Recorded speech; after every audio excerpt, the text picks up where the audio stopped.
महाराज जी, मेरा प्रश्न है कि शिव जी की आराधना में भक्त को सबसे पहले क्या अनुभव होना चाहिए, शांति, भक्ति या वैराग्य? श्रद्धा और विश्वास। सबसे पहला सोपान है श्रद्धा, फिर है विश्वास, फिर आगे संसार से वैराग्य, फिर प्रभु के चरणों में अनुराग, और फिर अगर मोक्ष चाहता है तो मोक्ष, प्रेम चाहता है तो प्रेम मार्ग में चला जाएगा। पर सबसे पहली सीढ़ी है श्रद्धा, फिर है विश्वास, दृढ़ विश्वास भगवान के चरणों में। तब फिर अनुभूतियां शुरू होती हैं। जब पहले दृढ़ विश्वास होना ही कठिन है, भगवान के चरणों में विश्वास होना कठिन है।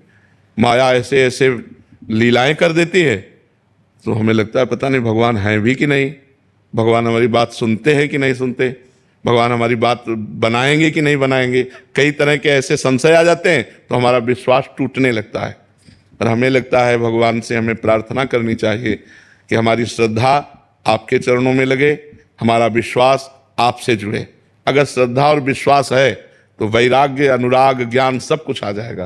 पहले हमारा श्रद्धा और विश्वास। श्रद्धा कहते हैं शास्त्र और संतों के वाक्यों में बिल्कुल यथावत बुद्धि रखना, अपना क्यों में ना लगाना। और विश्वास कहते हैं भगवान हैं, वो हमारी बात सुन रहे हैं, वो हमें बहुत प्यार कर रहे हैं, वो सुहृद हैं हमारे, उनसे बढ़कर कोई हमारा नहीं। ऐसा दृढ़ विश्वास हो तब आगे उन्नति प्राप्त होती है। कृपा सिंधु शरण जी। श्री हरिवंश गुरुदेव। श्री हरिवंश महाराज जी। महाराज जी, आपके चरणों में कोटि कोटि नमन। महाराज जी, अध्यात्म में साधन का अधिक महत्व है या आश्रय का? आश्रय का। अगर आप तप करते हैं, साधना करते हैं तो तप लोक की प्राप्ति होगी।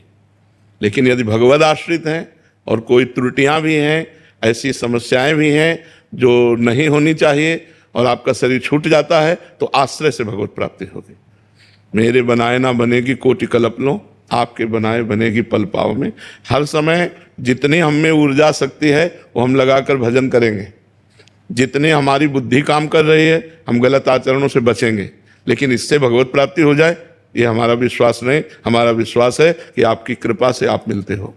किसी तपस्या या भजन के द्वारा भगवान को खरीदा नहीं जा सकता, भगवान को विवश नहीं किया जा सकता। भगवान के होके भगवान को विवश किया जा सकता है। कितना विवश हो सकते हैं? अर्जुन जी जहाँ खड़े होते हैं और उनकी जहाँ पादुका होती है वहाँ अखिल कोटि ब्रह्मांड नायक परात्परीश भगवान श्री कृष्ण सारथी के रूप में बैठते हैं। इतना विवश हो जाते हैं अपने जनों के लिए। अपना जन आश्रय से होता है, मैं आपके आश्रित हूँ। आश्रित की चिंता होने लगती है आश्रयदाता को। जैसे आपके दरवाजे पे कुत्ता बैठे, आपसे कोई मतलब नहीं, लेकिन वो कहीं जाए ना, तो आप अपने आप उसके भोजन की व्यवस्था करने लगेंगे। एक दिन ना सही, 2 दिन ना सही, जब आप देखोगे जाते नहीं, दरवाजे पे बैठा रहता है, तो 2 रोटी लेके निकलोगे और डालने लगोगे। उसने आश्रय एक दरवाजे का ले ले, अन्य दरवाजे ना जाए, तो ये जिम्मेवारी आपके ऊपर अपने आप सवार हो जाएगी कि सुबह शाम 2 रोटी आप डालने लगोगे। क्योंकि देखो जा ही नहीं रहा है, यही हमारे दरवाजे पड़ा है। तो ऐसे ही हम बिल्कुल कोई अन्य आश्रय ना ले और प्रियाजू के आश्रित हो जाए तो हमारा काम बन जाएगा। अनन्य आश्रय बहुत बड़ी बात है। अनुकूलता होती है तो लगता है प्रियाजू की बहुत कृपा है, और जब प्रतिकूलता होती है तब ऐसे मन घबरा जाता है कि पता नहीं, हे शंकर भगवान आप कृपा करो, हे राम जी आप कृपा करो, हे श्याम जी आप कृपा करो, हे देवी जी आपकी। नहीं, उस समय भी एक ही होना चाहिए। बने तो रघुबर ते बने और बिगड़े तो भरपूर, और तुलसी औरन ते बने ता बनबे पे धूर। जिसका हमने आश्रय लिया है, अगर बने तो उसी प्रभु से बने, और ना बने तो बिगड़ जाए, हमें कोई बनाने की कोशिश नहीं। हे नाथ मैं आपकी शरण में हूँ, आप देख लो, पक्का सब ठीक हो जाएगा, पक्का सब ठीक हो जाएगा। हमें चाहिए भगवान का आश्रय दृढ़ लें। सबसे बड़ी भक्ति क्या है? आत्मसमर्पण। श्रवणम कीर्तनम स्मरणम विष्णुपाद सेवनम अर्चनम वंदनम दास्यम सख्यम आत्मनिवेदनम। आत्मनिवेदन पूर्ण भक्ति। आत्मनिवेदन का मतलब होता है आश्रय, समर्पित हो जाना। हे नाथ मैं आपको समर्पित हूँ। अंदर से मन वचन कर्म से भगवान का शरणागत निश्चित भगवान को प्राप्त होता है। हमें प्रयास करना है, जो हमारी शरणागति में कमजोरी है कि भगवान के विरुद्ध आचरण हैं, जो अपने शरीर को लेकर मांगे हैं, जो अपने परिवार को लेकर मांगे हैं, वो केवल अपने प्रभु के सामने पेश करते रहें और ये मांगते रहें कि आपके सिवा हमारे मन में किसी अन्य का आश्रय न हो। जरूरतें हैं लेकिन आश्रय नहीं, ध्यान रखना। जैसे मैं आपका हूँ, मेरी जरूरतें हैं तो मैं सिर्फ आपसे कहूँगा, इनसे नहीं कहूँगा।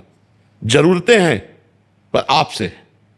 कोशिश करें कि आप तो अल्पज्ञ हैं, बता नहीं पाएंगे कि हमारी क्या जरूरत है, लेकिन भगवान सर्वज्ञ है, उनको सब पता है। तो हम अपनी जरूरतों की बात भी ना कहें, ये बहुत ऊंची बात है।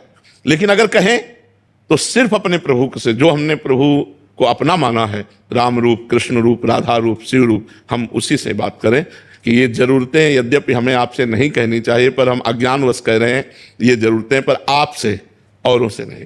तो ये अनन्य आश्रय जो है ये बहुत जल्दी भगवत प्राप्ति करा देता है। नहीं तो जन्म जन्म जतन करते रहो, कोई त्रुटियां होती रहती हैं और भगवान से मिलने में बाधा पहुंच जाती है। पर अगर आश्रय लिए हो तो त्रुटियां होने पर भी भगवान कृपा करके